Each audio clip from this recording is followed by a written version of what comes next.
Welcome to my channel. So आज हम लोग BHU रेट आपका 2019 का कॉमर्स के क्वेश्चन करने जा रहे हैं। तो आपका यहाँ पे पहला क्वेश्चन है कि प्राइमरी क्वालिटीज़ क्या होती है जो अकाउंटिंग इन्फॉर्मेशन को यूज़फुल बनाती है जब हम कोई भी डिसीजन लेते हैं। तो उसकी रिलेवेंस और रिलायबिलिटी उसको प्राइमरी क्वालिटी है जो उसको यूज़फुल बनाती है for decision making. So third will be your correct answer. Question number 2 में बोला गया है कि net profit is reflected in higher net worth. तो मतलब कि नेट प्रॉफिट आपका हायर नेटवर्थ को शो करता है। वहीं पे दूसरा चीज़ बोल रहा है कि net loss is reflected in lower cash balance. तो पहली बात तो सही है कि नेट प्रॉफिट रिफ्लेक्ट करता है हायर नेट वर्थ, लेकिन नेट लॉस जो आपका रिफ्लेक्ट होता है लोअर कैश बैलेंस से नहीं होता है। तो आपका यहाँ पे ये करेक्ट आंसर हो जाएगा। चलिए क्वेश्चन नंबर नेक्स्ट पे चलते हैं। यहाँ पे आपको मैच करना है कि अकाउंटिंग ऑफ फिक्स एसेट का कौन सा अकाउंटिंग स्टैंडर्ड है, वैल्यूएशन ऑफ इन्वेंट्रीज का कौन सा है, कैश फ्लो का कौन सा है, डिप्रिसिएशन का क्या है। तो कैश फ्लो का हम इजीली मैच कर सकते हैं अकाउंटिंग स्टैंडर्ड 3। तो यहाँ पे देखते हैं कि कैश फ्लो का मतलब कि C का 2 कहाँ पे दिया हुआ है।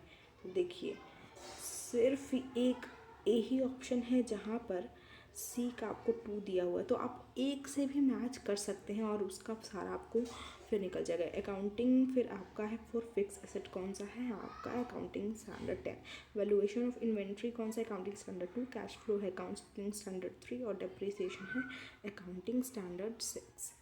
Now we will move to our next question. Difference in fixed and variable cost has a special significance in preparation of। तो जो डिफरेंस होता है फिक्स कॉस्ट और वेरिएबल कॉस्ट में, तो उसका यहाँ पे स्पेशल सिग्निफिकेंस आपका होता है। तो आपका वो होता है फ्लेक्सिबल बजट में। Now we will move to next question. Current ratio किसी भी कंपनी का आपको 2:1 दिया है। State in each of the following cases whether the ratio आपका ये इम्प्रूव हो जाएगा। इम्प्रूव मतलब कि 2.1 हो 1 हो जाएगा, और डिक्लाइन मतलब कि आपका 2 से कम हो जाएगा। मान लीजिए 1.2:1 हो जाएगा, और कहीं कहीं पे कोई चेंज नहीं आएगा, मतलब कि 2:1 ही रहेगा। तो कौन से केसेस में रहेगा? अगर आप करेंट लाइबिलिटी पे कर रहे हैं, सेल कर रहे हैं, कैश कलेक्ट कर रहे हैं या डी। तो यहाँ पे आपको दिया हुआ है कि पहले में इम्प्रूव करेगा, दूसरे में इम्प्रूव करेगा और नो चेंज, और डी में डिक्लाइन। तो आप ऐसे values payment of current liability, आपने लाइबिलिटी पे कर दी तो माइनस करेंगे, आप लाइबिलिटी जाएगी और कैश भी माइनस करेंगे। तो आप ऐसे निकाल सकते हैं एक न्यूमेरिकल वैल्यू ले करके। चलिए नेक्स्ट क्वेश्चन पे जाते हैं। How many schedules are in the balance sheet of banking company. ये बहुत बार पूछा गया कितने शेड्यूल्स होते हैं banking balance sheet of banking company में। तो 12 आपके शेड्यूल्स होते हैं। हम we will move on to the next question. Fixed cost per unit आपका डिक्रीज कब करेगा? जब हम प्रोडक्शन वॉल्यूम को अपनी बढ़ाएंगे तभी fix cost per unit decrease करेगा। ये है which of the following is correct. तो उसमें से बहुत सारे आपको दे रखे हैं फॉर्मूले, तो कौन सा करेक्ट है?